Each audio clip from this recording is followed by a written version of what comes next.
The America most people never see. When people think about America, they imagine cities, skyscrapers in New York, movie studios in Los Angeles, tech campuses in Silicon Valley.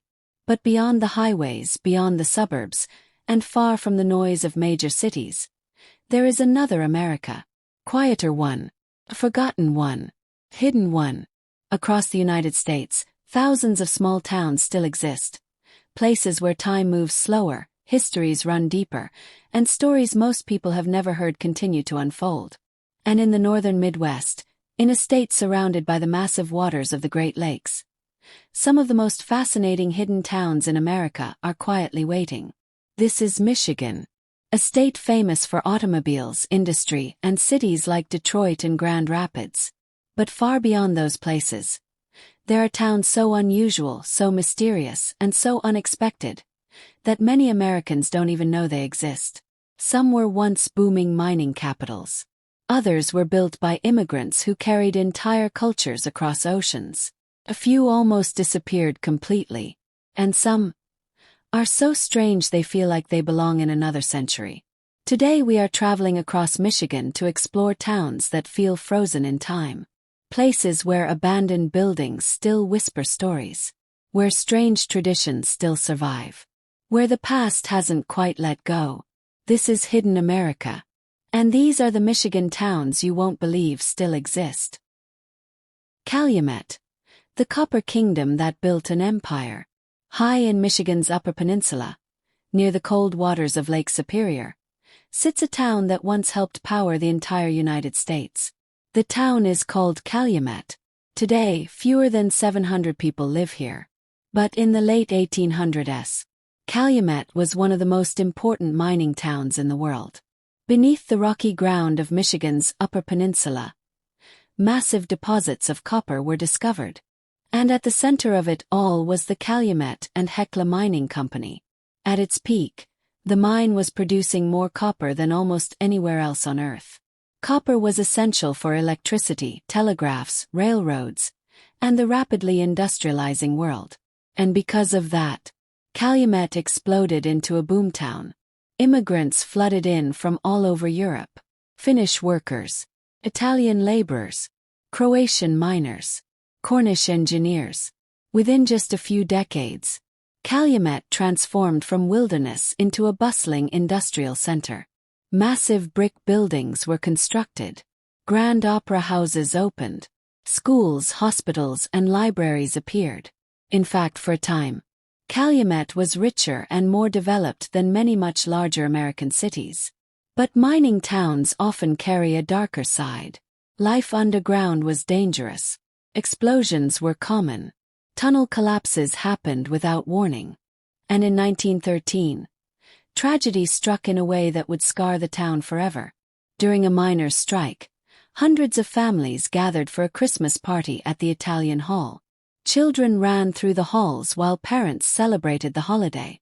Then suddenly, someone shouted one terrifying word. Fire! Panic erupted.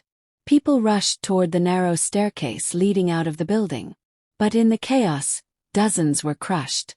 73 people died that night, most of them children. The tragedy remains one of the most heartbreaking disasters in American labor history.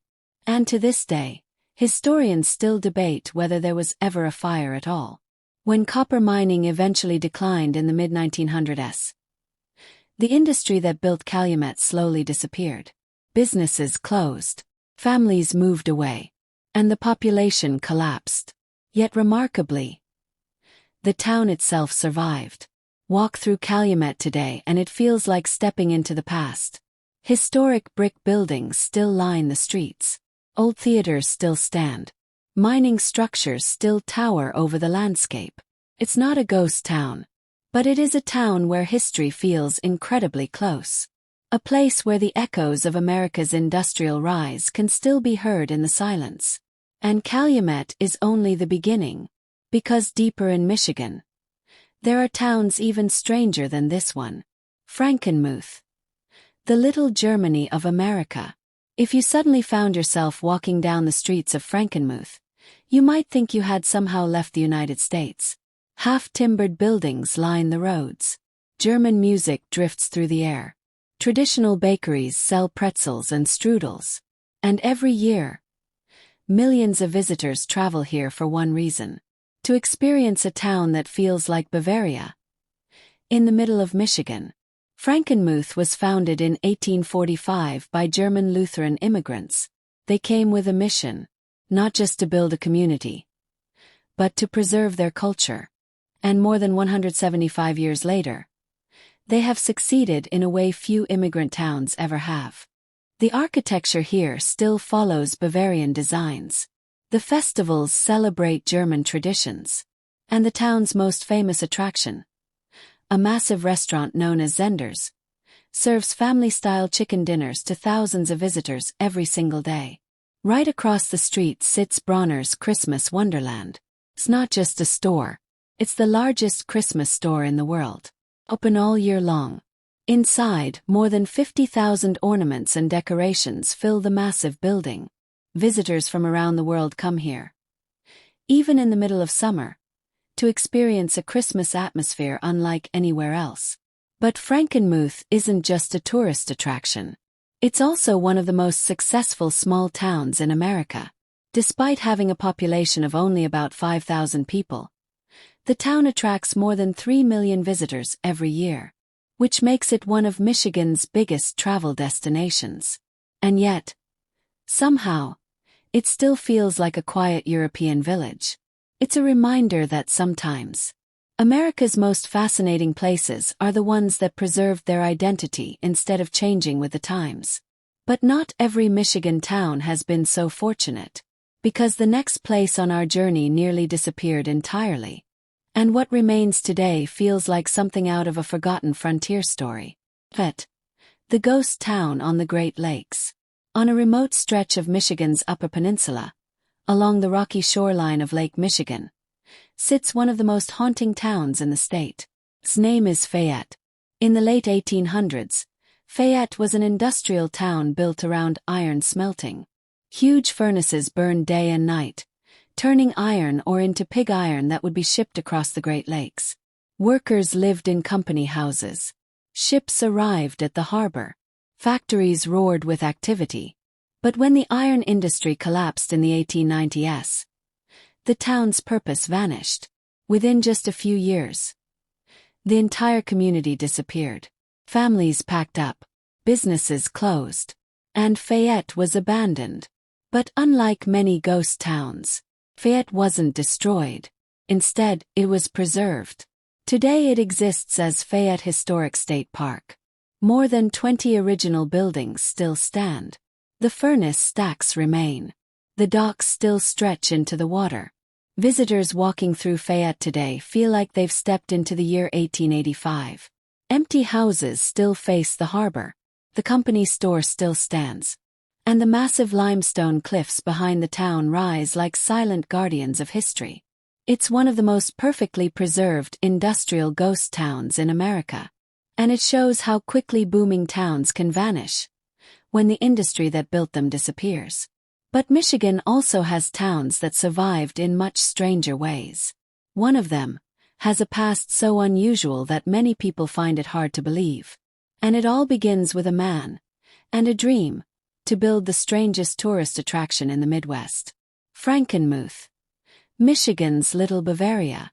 If you suddenly found yourself walking through the streets of Frankenmuth, you might feel like you've left the United States completely. The buildings look European.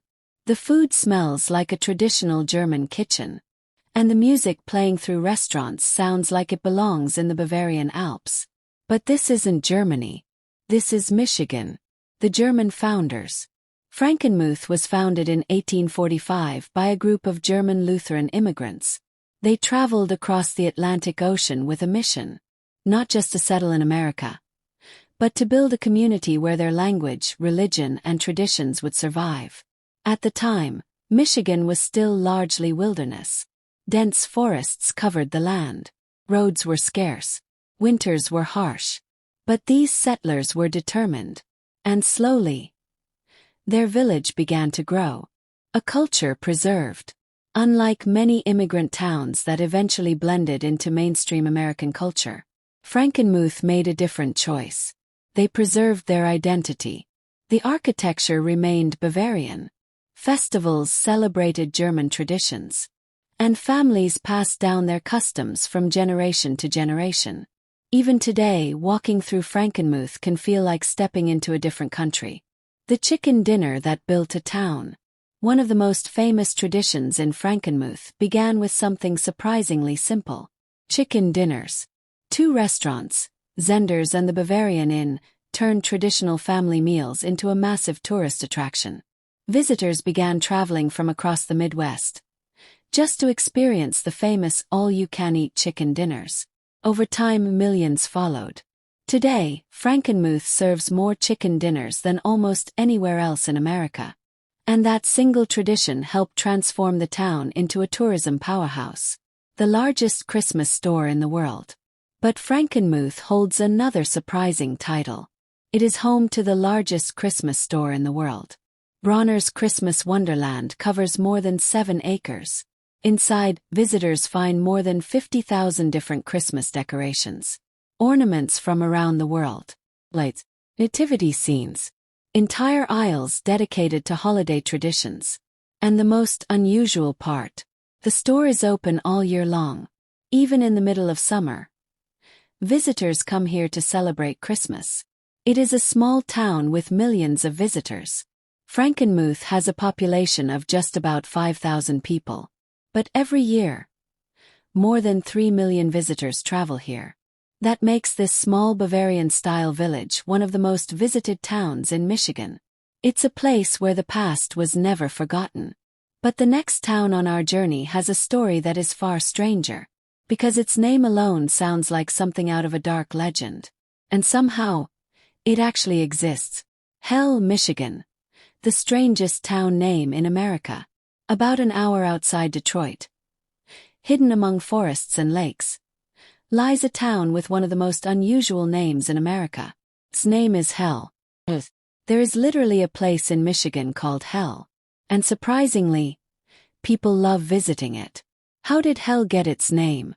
The story of how Hell got its name is surrounded by legend. In the early 1800s, a man named George Reeves built a small settlement here. He operated a grist mill, a sawmill, and a distillery. Local farmers often traded grain for whiskey.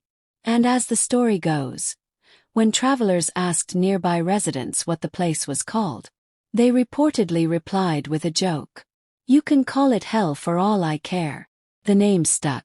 And over time, it became official, turning a strange name into a business. Rather than hiding from the unusual name, the town embraced it. Today, Hell is filled with playful attractions. Visitors can buy souvenirs that say, "I've been to Hell." They can send postcards from Hell. And in a strange twist, couples can even get married here. Some people actually choose to get married in Hell, the town that owns its joke. Despite its unusual reputation, Hell is actually a peaceful little place. Surrounded by lakes and forests, it attracts hikers, bikers, and curious travelers. What started as a joke eventually became one of Michigan's most famous roadside attractions. But Michigan's hidden towns are not always funny or strange. Some carry deeper histories. And the next town we're visiting once held a powerful place in American culture, before nearly disappearing from memory. Idlewild. The black resort town America almost forgot.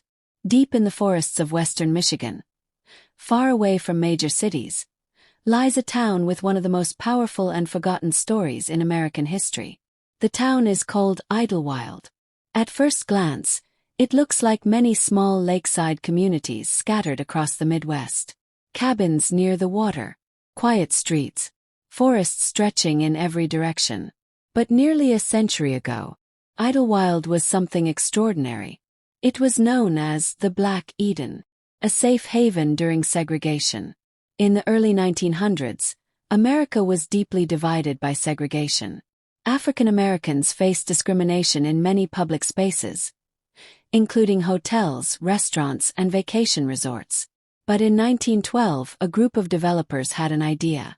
They would create a resort community where Black Americans could relax freely.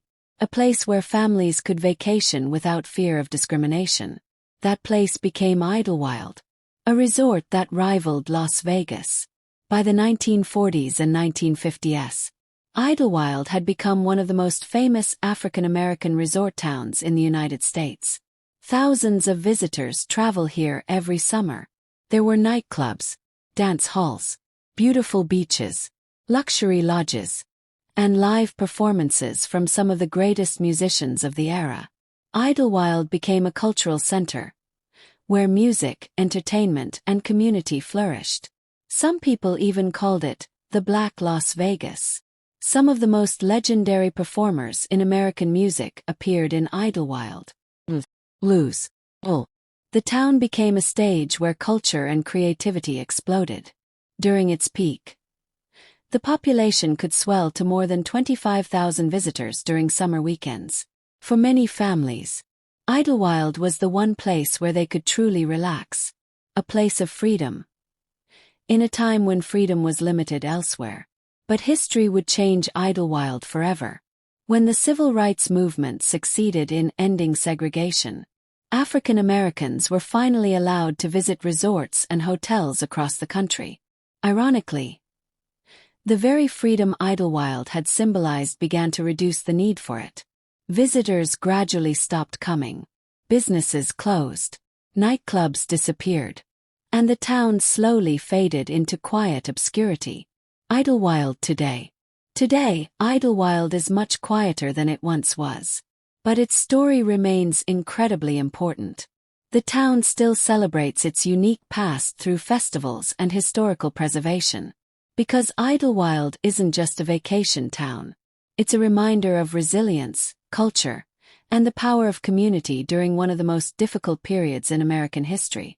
But Michigan holds even more surprises. Because along the rocky shores of Lake Michigan, there is an entire town that looks like it was frozen in time. A place where an entire industrial community vanished, leaving behind buildings that still stand today. The ghost town by the cliffs. It is a town on the edge of Lake Michigan, on the southern edge of Michigan's Upper Peninsula. Hidden along the cliffs of Lake Michigan, sits one of the most perfectly preserved ghost towns in America. Its name is Fayette. Today it feels peaceful, quiet, almost frozen in time. But in the late 1800s, Fayette was an industrial powerhouse. Fayette was built around one purpose: iron production. Huge furnaces burned day and night, transforming iron ore into pig iron that would be shipped across the Great Lakes. Workers lived in company-owned homes. Ships arrived constantly. Smoke filled the air as the industrial town thrived. For a time, Fayette was booming. Nearly 500 people lived here during Fayette's peak. The town had everything workers needed: homes, school, company store, even a hotel for visiting businessmen. But life in industrial towns like this depended on a single thing: the industry itself. And when that industry failed, the town had little chance of survival. The town that disappeared. By the 1890s, iron production in the region began to collapse. Cheaper resources were found elsewhere. And almost overnight, Fayette's reason for existing disappeared. Families packed their belongings. Workers moved away. Businesses closed. Within a few short years, the once busy town was completely abandoned. A ghost town preserved. But Fayette didn't vanish completely. Instead of being destroyed, the town was preserved. Today it exists as Fayette Historic State Park. More than 20 original buildings still stand. The massive furnace stacks remain. And visitors can walk through the empty streets, almost exactly as they looked more than 130 years ago. It's one of the most remarkable ghost towns in the United States. But even Fayette isn't the strangest place in Michigan, because far to the north, near the edge of Lake Superior, lies a town so remote that it feels like the end of the world. Copper Harbor, the edge of Michigan, at the very northern tip of Michigan's Upper Peninsula, where land finally meets the vast waters of Lake Superior, lies a town that feels like the edge of the continent. The town is called Copper Harbor. It's one of the most remote communities in the entire state. And reaching it requires a long drive through forests, mountains, and winding coastal roads. But for those who make the journey, Copper Harbor reveals a place unlike anywhere else in Michigan. Like many towns in this region, Copper Harbor was born from copper mining. In the mid-1800s, prospectors discovered rich mineral deposits across the Keweenaw Peninsula. Almost immediately, mining camps appeared throughout the wilderness. Copper Harbor quickly became a shipping point where copper ore was transported across the Great Lakes. Ships arrived regularly. Workers built docks, warehouses, and small communities along the rugged coastline. But living here was never easy. The winters were brutal, isolation was constant, and supplies often took weeks to arrive. As mining declined, many of these small communities disappeared. But Copper Harbor survived by transforming itself. Instead of industry, nature became the town's greatest attraction. Today, visitors come here for something completely different. Silence. And the feeling of standing at the edge of civilization. Adventure at the edge of the map. Copper Harbor is now famous for its outdoor adventure. Hikers explore miles of remote wilderness. Mountain bikers travel from around the world to ride the legendary trails. And on clear nights, the skies reveal one of the most spectacular sights in North America. The northern lights dancing across the horizon. But perhaps the most unusual Michigan town lies not in the wilderness, but on an island where something very strange is missing. Cars. Mackinac Island, the town without cars. Between Michigan's upper and lower peninsulas, sits a small island that feels like it belongs in another century. The island is called Mackinac Island, and it may be one of the most unusual towns in the entire United States. Because on this island, cars are completely banned. Why cars were banned? In the late 1800s, when automobiles first appeared on the island, residents quickly noticed something. The loud machines frightened horses, and horses were the primary transportation used by local residents. So in 1898, the island passed a law banning automobiles completely. More than a century later, that law still exists. Life without cars. Today, transportation on Mackinac Island happens in only 3 ways: by foot, by bicycle, or by horse-drawn carriage. The island has over 600 horses working daily to move visitors, luggage, and supplies. And because of that, the streets remain quiet and peaceful, a rare escape from modern life. Mackinac Island feels like a living museum. Beautiful Victorian homes line the streets. Historic forts overlook the harbor. And the famous Grand Hotel, with the longest porch in the world, welcomes visitors just as it did more than a century ago. It's a place where history never really disappeared, and where time moves just a little slower. Across Michigan, hundreds of small towns still exist far from the spotlight. Places where history quietly survives. Some were built by miners searching for copper beneath the earth. Others were created by immigrants preserving traditions from distant homelands. Some became famous resorts, and others slowly faded into near silence. These towns remind us that history doesn't only live in major cities or famous landmarks. Sometimes, it survives in the smallest places, in quiet streets, in abandoned factories, in communities that refuse to disappear. They tell the story of America's past, not the version found in textbooks, but the one hidden in forests, lakes, and forgotten roads. Michigan's hidden towns may not appear on every travel map, but they hold stories that shaped an entire nation. Stories of hope, industry, struggle, and survival. And if you ever find yourself traveling through the quiet roads of the Midwest, you might discover that some of the most fascinating places in America are the ones almost nobody knows about. If you enjoyed this documentary and want to see more forgotten places in America history, Make sure to like the video, subscribe to the channel, and leave a comment below. Tell us what historical place you would want us to explore next. And as always, thank you for watching.